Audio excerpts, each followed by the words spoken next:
Ah, ok. Mm, ok, bueno, como dijo bien Paola y Pedro, también estoy muy contenta de poder participar en estos encuentros. Agradezco esta posibilidad. Y bueno, aquí presento mi pequeña experimentación que llamo desorientación epistemológica en un programa de formación de profesores de matemáticas en Uruguay, con la pequeña aclaración que no es información inicial, sino que es en un diploma que se hace como un curso de posgraduación, y ahora voy a entrar en los detalles. Eh, si miramos un poquito la literatura internacional, con respecto a la integración de la historia de la matemática, este dominio de investigación ya se estableció hace bastante tiempo, pero tenemos, bueno, el ICMI History en el año 2000, en donde de verdad se consolida este dominio de investigación, de integración de la historia en las clases, en sus diversas líneas, formas, públicos diferentes, porque no es lo mismo, sabemos que para secundaria que como para la universidad o para formación de profesores. Entonces aquí voy a hacer solo una breve introducción de este dominio, digamos, y algunos argumentos a favor de la integración de la historia que me imagino que todos conocemos. Como por ejemplo que la historia motiva, que despierta la curiosidad en los estudiantes, que permite humanizar a las matemáticas, porque reconocemos a los personajes históricos y episodios históricos. Pero bueno, yo me baso más en tercer ítem que puse aquí, que ayuda también a cuestionarse nociones que ya tenemos como establecidas, porque hay ciertas nociones, conceptos matemáticos que aprendemos en su versión actual, y que cuando nos ponemos a leer, por ejemplo, una fuente histórica, en toda fuente histórica identificamos que no, la expresión, por ejemplo, la forma en la que se expresa una noción o una definición, no son las mismas que en las actuales, en la manera actual. Y eso nos ayuda a cuestionarnos sobre qué tanto conocemos, por ejemplo, una noción. Y por otra parte, como también mi dominio es la formación de profesores, si miramos en la literatura internacional, ya está bastante demostrado que los futuros profesores aprenden modelos de sus formadores. Todos sabemos, todos tenemos algún modelo a quien seguimos y algún modelo a quien, bueno, no podemos seguir tanto porque no compartimos su forma de, de trabajo, por ejemplo, en la clase.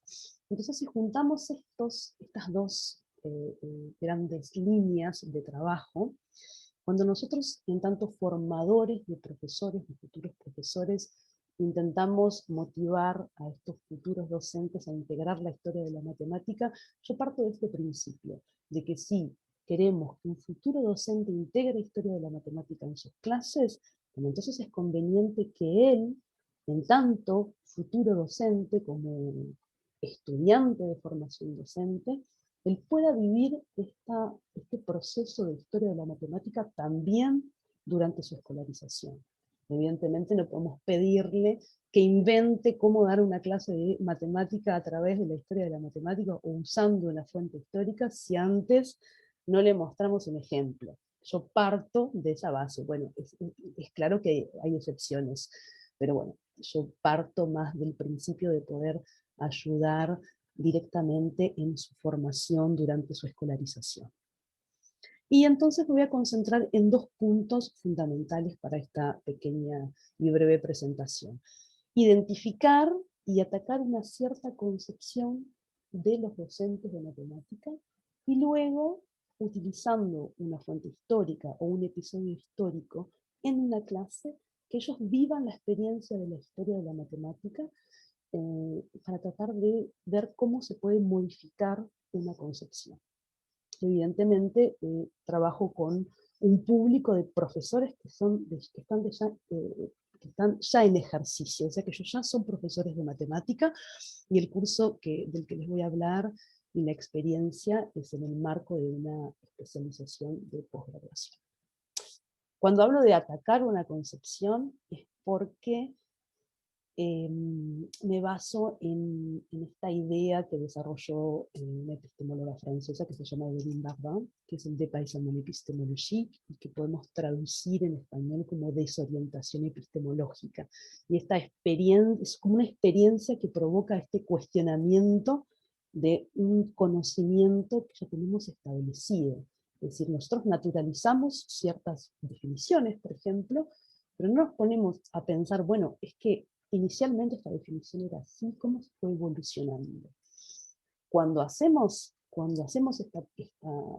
este cuestionamiento sobre una noción que conocemos, evidentemente vamos a tener una especie de choque epistemológico porque al inicio una definición no, bueno, sabemos cómo sucede esta construcción de la disciplina matemática. Al principio son algunos elementos, luego vamos puliendo y vamos mejorando las definiciones hasta llegar a una forma actual, digamos, que tampoco tiene por qué ser la definitiva, ¿no? Pero claro, esta cuestión de provocar un cuestionamiento siempre se traduce como una sensación de incertidumbre, porque quiere decir que es posible que una definición actual no sea la definitiva. Entonces esto produce una especie de shock, por eso que se traduce de esta manera también el dépaysement epistémologique. Bueno, y entonces, concretamente, el objetivo de esta presentación es mostrar una experiencia en la que se ataca una concepción que existe en un grupo de profesores de matemática utilizando historia. ¿Cuál es la concepción que encontré en este grupo con el que he trabajado? En general, no hablo para todos lados, pero por lo menos en Uruguay, en general lo que se encuentra, lo que se puede identificar, es que en matemáticas siempre es posible decidir si un enunciado es verdadero o falso. Y para justificar este resultado es necesario presentar una prueba. Esto es una concepción, una idea generalizada bastante entre los profesores de matemáticas de Uruguay. Y entonces mi idea es producir un choque epistemológico, esa desorientación, un dépaysement épistémologique, para modificar esta idea, para modificar esta concepción. Bueno, entonces ahora lo que voy a hacer es presentar cómo se desarrolló esta experiencia, cuáles son los participantes, los objetivos, el desarrollo, algunos de los resultados obtenidos y algunas de las consideraciones que podemos hacer al final. Entonces, como decía, es esta disciplina en la que yo trabajo, que soy responsable, se llama Historia de la Matemática, abordajes para la enseñanza superior, y se desarrolla en el marco de un diploma de posgraduación, digamos, en matemática, en coordinación entre la ANEP y UDELAR, es decir, el organismo que trabaja con educación pública para la formación de profesores, y la Universidad de la República. Esta actividad que voy a presentar es una de las 8 actividades obligatorias que se desarrollan en este seminario. Y bueno, los participantes de esta experiencia son cursillistas o estudiantes que ya son profesores de matemática y que tienen varios años de experiencia trabajando como profesores en secundaria. Objetivos de la experiencia concretos, entonces, es provocar este cuestionamiento de la concepción que dije antes, y al mismo tiempo, citando este investigador de Canadá que se llama David Guillemette, él también detectó que en el momento de poder de producir este dépaysement épistémologique, hay veces en que los profesores automáticamente desarrollan una cierta empatía por el trabajo de sus estudiantes. Y esto también lo voy a mostrar al final de la experiencia. Entonces, ¿cuáles fueron los objetivos concretos de toda esta experiencia?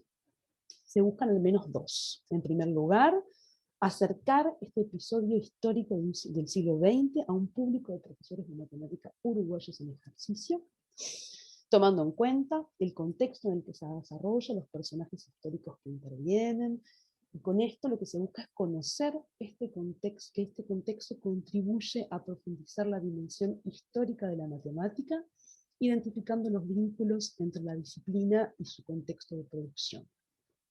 Como segundo objetivo, explicitar la evolución del pensamiento matemático de David Hilbert, en donde se aprecia la búsqueda de la justificación de los fundamentos matemáticos.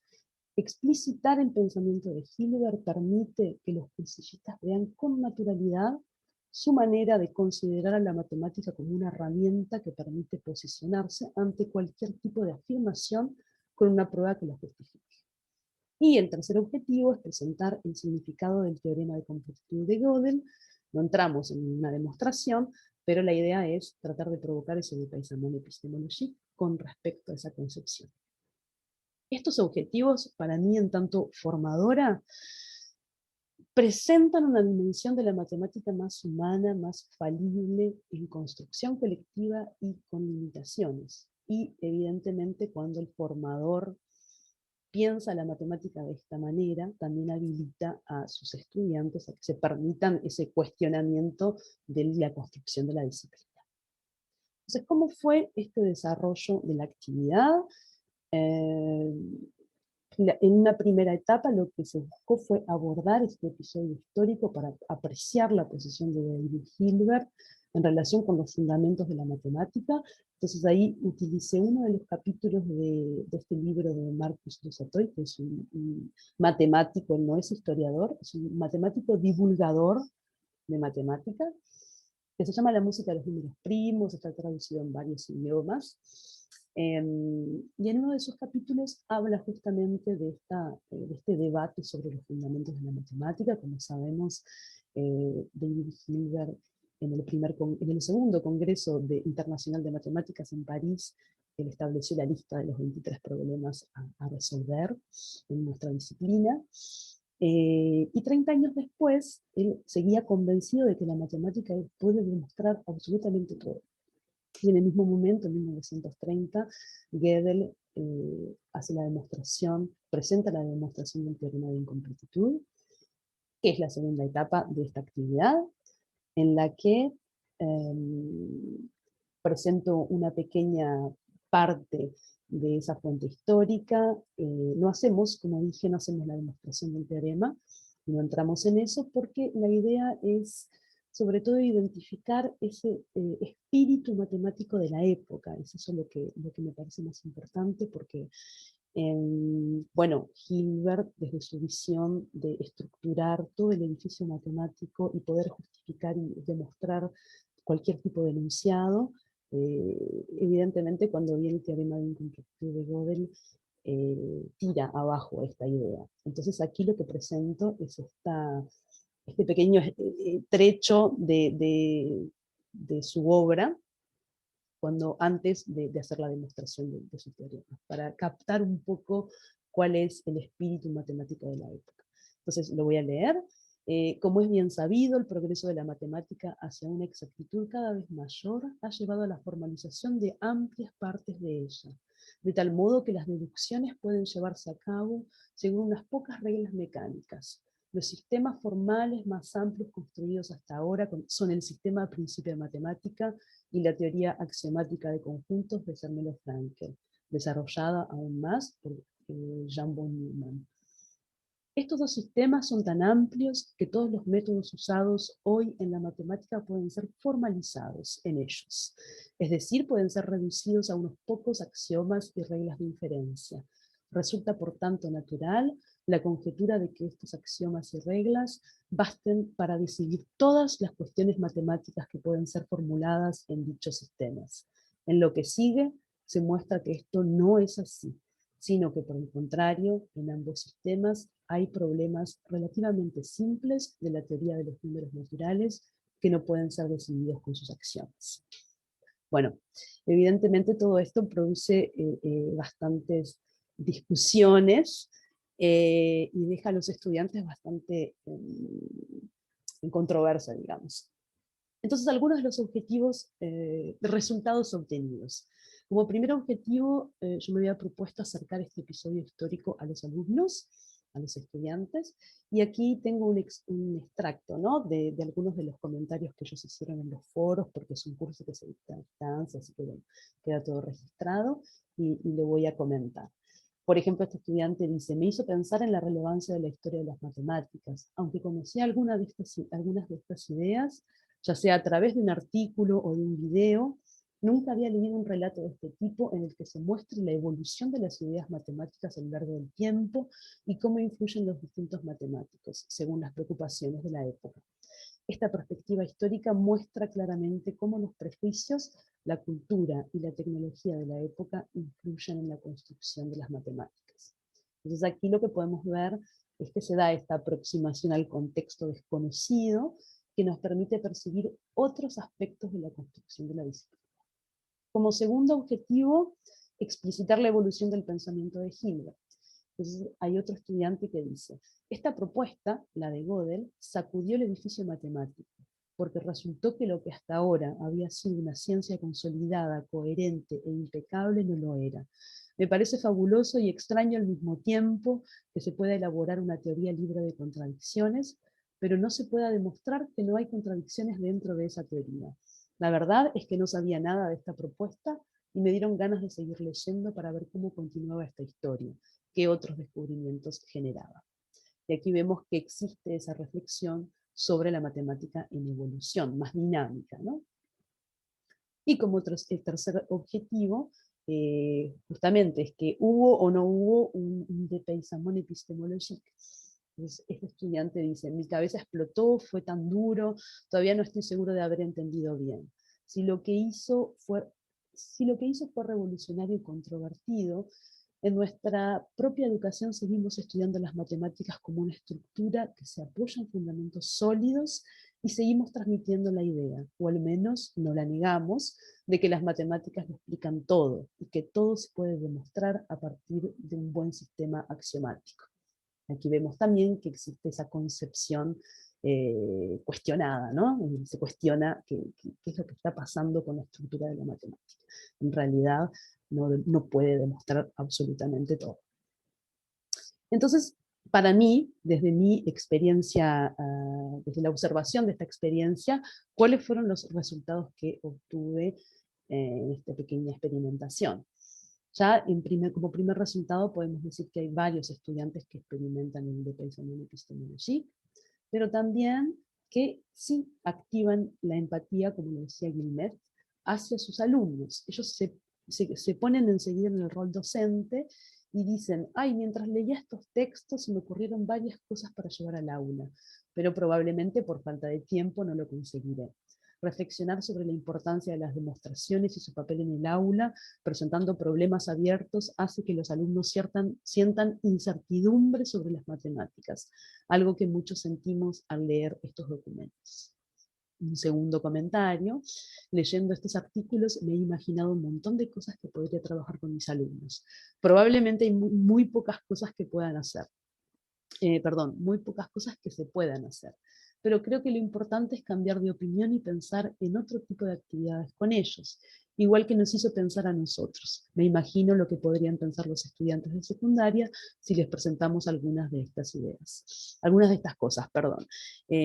Aquí voy a aclarar que en realidad en ningún momento yo pregunté cómo ellos se posicionaban con respecto a sus estudiantes. No era ninguna de las preguntas que estaba pensada por mí, sino que lo hicieron directamente. Y por eso afirmo que sí, que se activa esa empatía de la que nos habla Guillemette. Y como consideraciones finales, en general en el curso, como decía al principio, son 8 semanas y cada semana propongo una actividad, pero esta es la actividad que más nos movilizó con toda seguridad. Como segundo punto a considerar, se identifican claramente los 3 objetivos generales propuestos, pero también se ve que ellos mismos tienen la oportunidad de utilizar la historia como una herramienta de aprendizaje de las matemáticas, o al menos de posicionarse diferente con respecto a la construcción de la disciplina y, por supuesto, con respecto a su historia. Y entonces también deja una cierta perspectiva alentadora sobre la posibilidad de que en un futuro integren historia de la matemática en sus cursos. Y como cuarto punto, bueno, es una de las preguntas que siempre se hacen con respecto a la historia, es que la historia ayuda a que los estudiantes aprendan mejor matemáticas, voy a obtener mejores resultados. Bueno, yo ya no me hago esa pregunta, y tampoco puedo responderla porque no sabemos si produce cambios mesurables, positivos con respecto al aprendizaje. Pero lo que sí sabemos es que los estudiantes pueden experimentar ese cuestionamiento sobre la naturaleza de las matemáticas, que me parece muy importante, y que esa inestabilidad que provoca ese cuestionamiento induce a la activación de la empatía hacia sus alumnos. Entonces me quedo con esos resultados que para mí ya son positivos. Aquí presento algunas de las cositas que utilicé como bibliografía para este trabajo. Y muchas gracias por su atención. Creo que no me pasó el tiempo. Muchas gracias, doctora Jimena, por esta presentación, por estas reflexiones y por abordar esta relevancia de la historia de la matemática, no solo en el aula, digamos, de educación básica, sino en la formación como tal del profesor, en cualquier nivel, ¿no? Exactamente, sí. Entonces, pues vamos a invitar a los participantes para que registren en el espacio de chat que ustedes se encuentran en la parte inferior de su pantalla de Zoom, en la nubecita. Allí en el chat los invitamos a que registren sus preguntas, comentarios respecto a la presentación que hizo la doctora Jimena.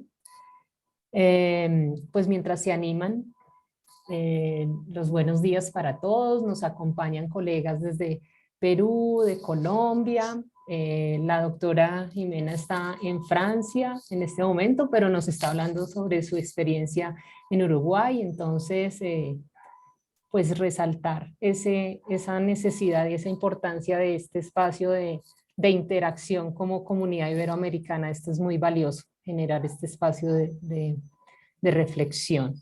Bueno, aquí nos aparece ya una pregunta de Antonio José. Doctora, usted me dice si tiene acceso al chat o si prefiere que yo lea las preguntas. Sí, sí, yo lo leo aquí. Buenos días. Desde la investigación, ¿qué aporte le dan las creencias del maestro sobre la enseñanza y el aprendizaje de las matemáticas para fortalecer el proceso de desarrollo de pensamiento matemático? A ver,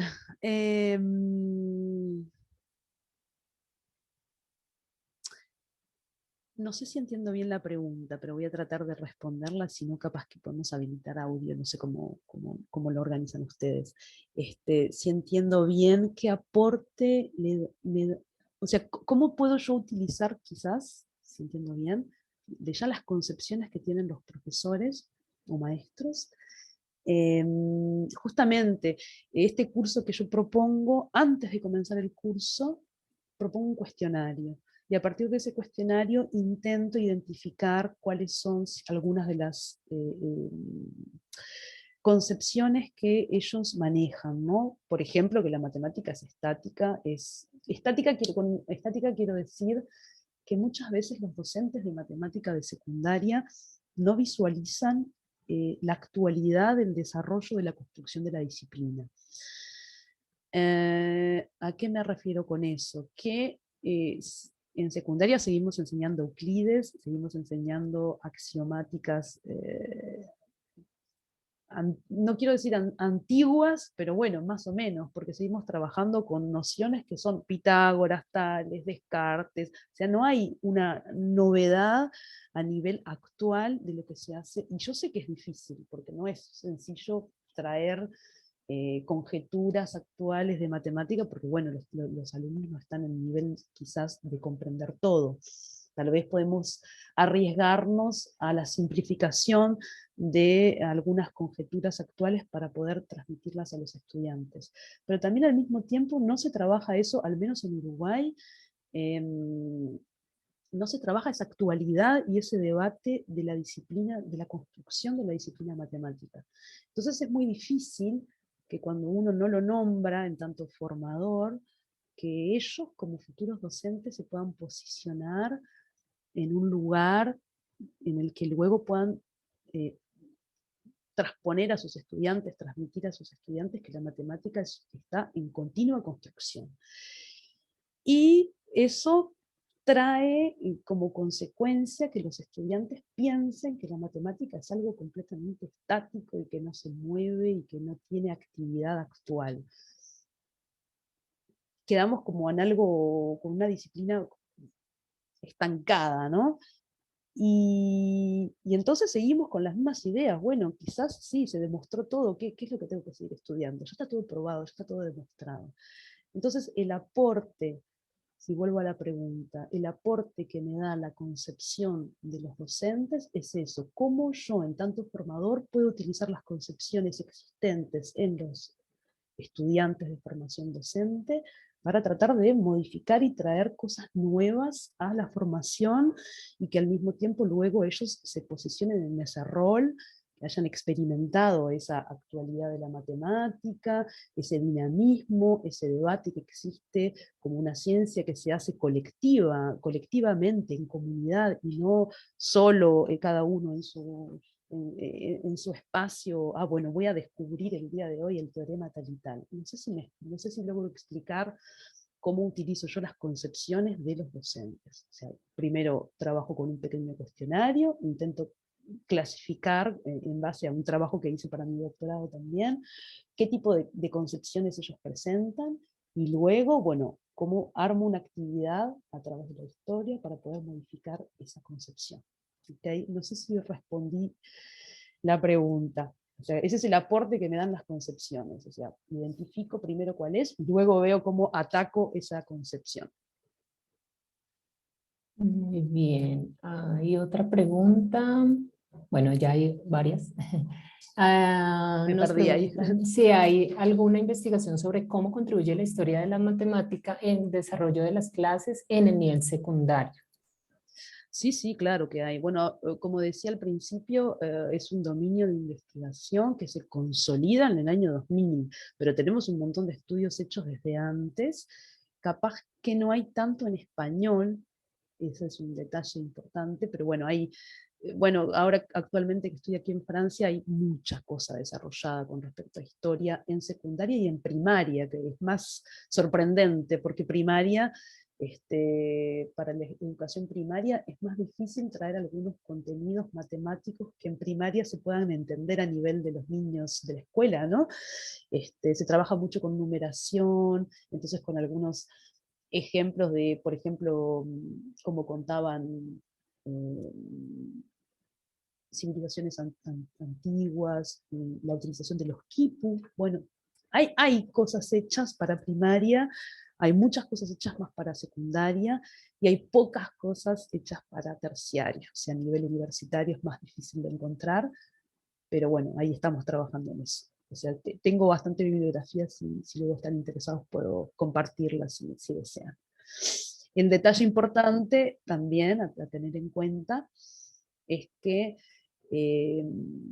a veces en español es difícil encontrar fuentes históricas, y las fuentes históricas es uno de los elementos en el cual uno más puede basarse para trabajar y tratar de desarrollar esta desorientación epistemológica, porque es lo que nos hace leer al autor en potencia, ¿no? Y ponernos en contexto, intentar comprender qué era lo que estaba pasando en ese momento, por qué esta persona desarrolló tal noción de tal manera, cuáles fueron las preguntas que se hizo, con quién se comunicaba, había cartas con otros matemáticos, existen esos materiales. Entonces yo tengo algunas cosas también escritas con algunas fuentes históricas, con traducciones más actuales en las que se interpretan esas fuentes históricas, y después algunas traducciones hechas por mí misma o por algunos de mis colegas, y bueno, lo vamos escribiendo en español también para que se pueda acceder más fácilmente, ¿no?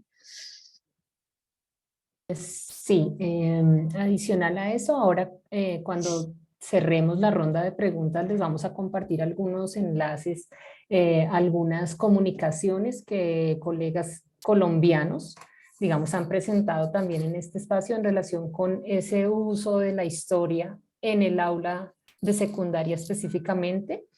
Y también hay una línea de investigación en historia de la matemática en España, en la CEIEM. Entonces también les vamos a compartir como ese enlace para que lo puedan tener ustedes a la mano. Bueno, Fabricio nos pregunta qué tan importante es, antes de explicar algún tema, pues hacer este recorrido de la historia que se relacione con el tema, su importancia, pero también su aplicabilidad actual. Bien, es una buena pregunta. Me hizo pensar a un investigador de Dinamarca que se llama, de apellido Jan Witz, no me acuerdo, creo que es uno, UFO Jan Witz, que tiene unos artículos muy interesantes en el que justamente desarrolla una especie de metodología que él usa. Dice, bueno, capaz que podemos utilizar un poco la historia para hacer la introducción de un tema, pero siempre pensando en qué es lo que yo quiero hacer después. Es que quiero enseñarles algo de historia de la matemática y usar eso para que aprendan historia, o lo que busco es que aprendan matemática. Entonces hay que hacerse esa pregunta, ¿no? ¿Qué quiero? ¿Que aprendan matemática o que aprendan un poco de historia, o las dos cosas? Entonces, si lo usamos como para que aprendan un poco de historia y los estudiantes se interesen a ver qué es lo que pasó, sí podemos hacer una introducción del tema, por ejemplo, es una buena idea. Hacemos una introducción del tema, algo histórico, y luego nos metemos a trabajar con cosas de matemática directamente. Yo no soy tanto de esa línea. A mí me gusta más el poder aprender matemática directamente desde una fuente histórica. Entonces es por eso que me gusta, sí, trabajar con un contexto histórico, intentar comprender un poco el origen o la evolución de una cierta noción, pero al mismo tiempo que haya un contenido matemático, porque eso es lo que me parece que es lo que puede cambiar la percepción de un estudiante, ¿no? Sobre todo cuando trabajamos en secundaria, más que en formación docente, porque formación docente, ellos ya les gusta matemática. Y el problema no es que les guste, ellos les gusta matemáticas, el asunto es a los de secundaria que a veces nos gusta, y cómo hacemos para ampliar el abanico de posibilidades o de probabilidades de interesar a todos los estudiantes. Entonces, bueno, la historia también ayuda a atraer esos estudiantes que tienen capaz que una inclinación un poco más hacia las humanidades, o hacia, no sé, hacia la literatura, otro tipo de intereses. Bueno, quizás, ¿por qué no? Haciendo una introducción histórica, podemos interesarlos, y que se sumen después bueno, la parte del contenido disciplinar, ¿no? Lógicamente. No me acuerdo si... De ¿Qué más? Walter Spencer. Sí, sí. ¿Y qué hacer para que se avance hacia el desarrollo de la matemática en la comprensión de una explicación de fenómenos como la relatividad? Ay, bueno, ahí yo no sabría responderte con respecto a la relatividad o la astronomía, pero lo que puedo sugerirte es una película que se llama Einstein y Eddington. Luego, si querés, te puedo pasar el nombre completo. Es una película excelente, me encanta, y habla justamente de todo ese episodio en el que Einstein desarrolla teóricamente la teoría de la relatividad, y Eddington, que es el astrónomo que prueba la parte práctica, digamos, de la teoría.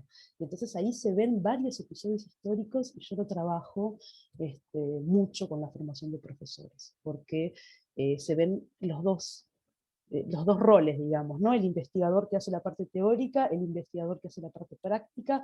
Hay algunos detalles históricos que hay que verificar porque no están del todo bien, pero también nos ayuda a justamente discutir veracidad de las películas. De una película es un recitado, simplemente.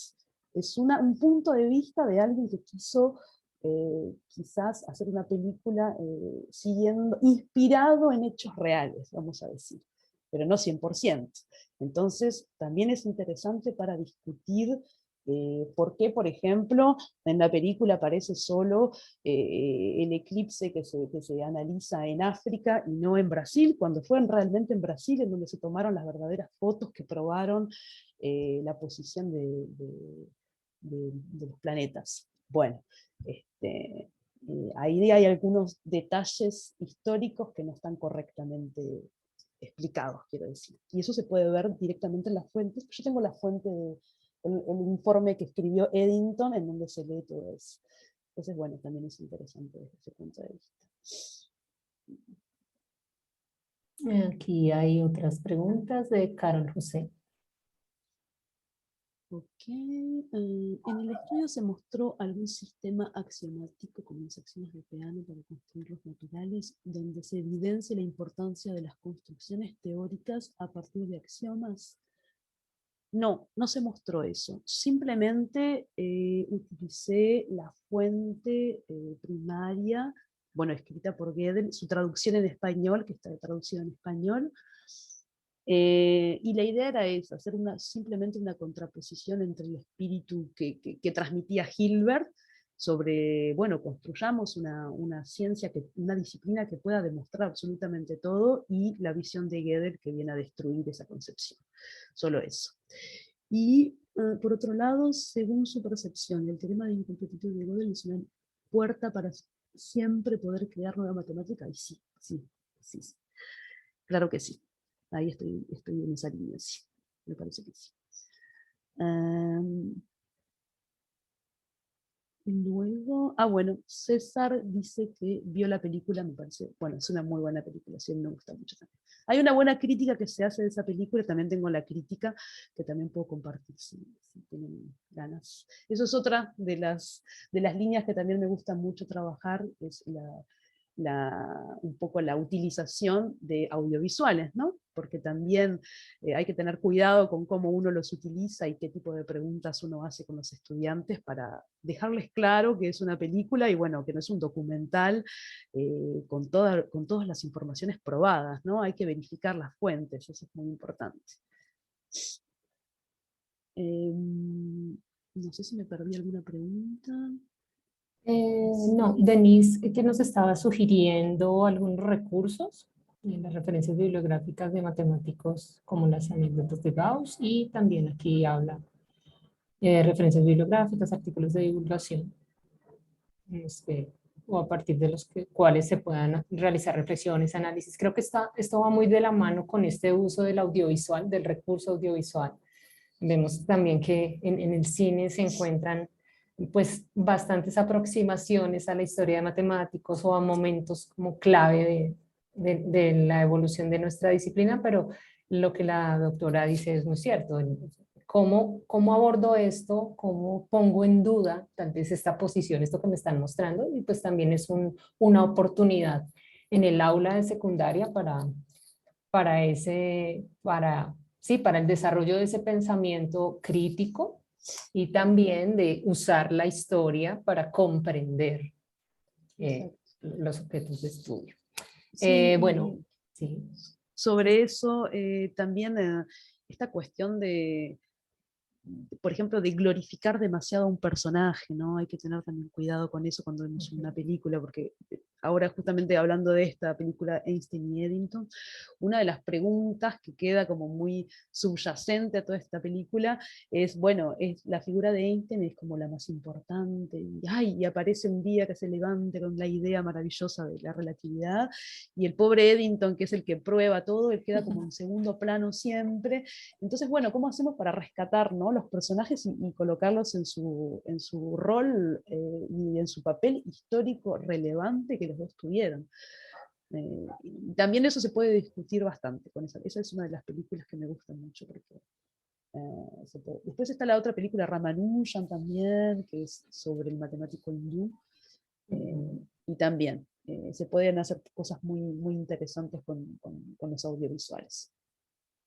Muy bien. Doctora, muchísimas gracias por este espacio, por las reflexiones. Le voy a invitar que por favor nos registre en el chat su dirección de correo electrónico para que las personas interesadas en este trabajo puedan, de ser el caso, contactarla. Y también, luego de registrar este correo, les voy a compartir el enlace a nuestra página web de reuniones virtuales, y yo voy a compartir la pantalla para mostrarles qué hay allí y cómo podemos también identificar en esta página web algunos trabajos que se han presentado en relación con el tema de la historia. de la matemática y de educación matemática. Entonces les estoy compartiendo esta página de reuniones virtuales en las que ustedes van a encontrar, pues la mayoría de ustedes ya ha llegado a esta página para el acceso a la sala, encuentran nuestro cronograma y entonces aprovecho para invitarles a nuestra próxima comunicación que se llevará a cabo el martes 19 de abril, después de la Semana Santa, en relación con el currículo adaptativo para el desarrollo del pensamiento matemático. Entonces, súper invitados. Pero, ¿qué más se encuentran en esta página? En la parte inferior van a poder encontrar la descripción general de los 4 espacios que hemos desarrollado de reuniones virtuales. ¿Por qué les comento esto? Porque justamente en el espacio de comunicaciones de innovación curricular, voy a hacer aquí una búsqueda rápido por historia, y una de nuestras primeras comunicaciones de innovación fue este trabajo de un profesor de la Universidad Industrial de Santander que ha estado trabajando el tema de la historia en el aula de secundaria y media. Entonces, específicamente, él estaba trabajando en razones trigonométricas. Entonces, digamos que aquí también podríamos tener algunas ideas. Pero también, entonces, los invito, pues bueno, acá tenemos el acceso a las diapositivas y al video. De esta misma manera, ustedes van a poder acceder al video y el material que la doctora Jimena nos ha compartido hoy. Entonces, es el mismo esquema para poder consultar esta presentación en algún momento, llegando a la página de comunicaciones de innovación. Entonces, de hecho, ya aparece la información de hoy. Cuando pulsen allí, van a poder encontrar el enlace al video y el enlace a las transparencias. Acá en nuestra página también ustedes pueden hacer una búsqueda, historia en este caso, y van a aparecer algunos títulos de trabajos o documentos que abordan este tema. Tenemos que cargue un momento. Y mientras tanto, en el chat, mientras que carga aquí la página, les voy a compartir el enlace al grupo de historia de la matemática que se lidera en la Sociedad Española de Investigación en Educación Matemática, la CEIAM. Bueno, nuestra página está como ya.